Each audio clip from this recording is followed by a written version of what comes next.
Okay, in this video number 6, we are going to spend some time exploring the principle of the zone of proximal learning. This was developed by Vygotsky and is a very important principle to understand once you are planning lessons and choosing the content that you will include in your lesson. The zone of proximal learning will give you guidance in terms of the difficulty of the content you include. So when we look at the theory of the zone of proximal learning, it says that learners can do something on their own and that will not lead to any learning. So that is the green circle in the middle. If they cannot do something because it is too hard, no learning will take place either. So somewhere in the middle, between that space of something is too easy for me to do and that space of something is too hard for me to do, you will find the zone of proximal learning. Another way to look at it is the graphic on the right, where we can argue that when a child can do something all on his own without any support, it might be too easy, or a child will never be able to do something, no matter how much support you as a teacher give him, then it will be too hard. That might be because he's not developmentally on that level yet, or a reason of a lot of other reasons. So we need to find the space in the classroom where a child will be able to do things with a little bit of our help. And that is the zone of proximal development. The challenge in this is that every child has a different zone of proximal learning. So for one child, content might be easy and he will not need a lot of help. For another child, the content might be difficult and he's going to need a lot of help. So you as a teacher need to be able to identify the big zone in the middle where we will at some stage reach most children. If we apply this theory to education and to teaching, you have to ask yourself, which zone do I spend most of my time in during teaching?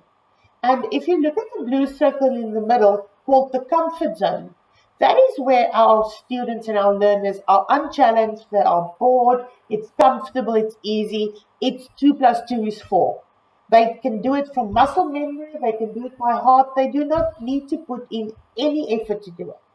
But if I should walk into a grade 4 class and present them with a grade 9 algebra lesson, they will be in a panic zone. They will be fearful, they will be tense, they will be anxious, you will have discipline problems, they will be frustrated because this is way too hard for them to ever understand.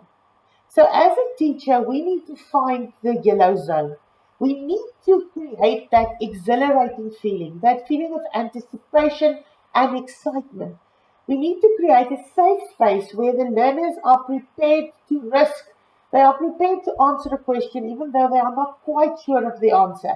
They are prepared to try a maths problem even though they haven't done it before. So when you plan a lesson, it is very important to start off in the comfort zone. So that's why we test prior knowledge. That's why we ask them a few questions that we are sure they will know the answers of. Because then we place them in their comfort zone, we boost their confidence. And now we can slowly start moving to the yellow zone, where we start teaching them new content. And this might be hard at the start, and the learners might struggle a bit.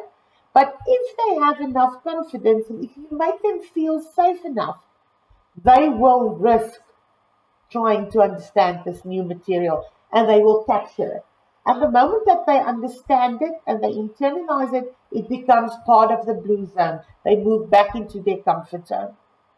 When you explain work to learners and you see that they don't understand, you must in your head realize that we are in the red zone now. We need to move back to blue. We need to create a safe space again. We need to assure our learners that we will get there, that we will do this over and over until they understand.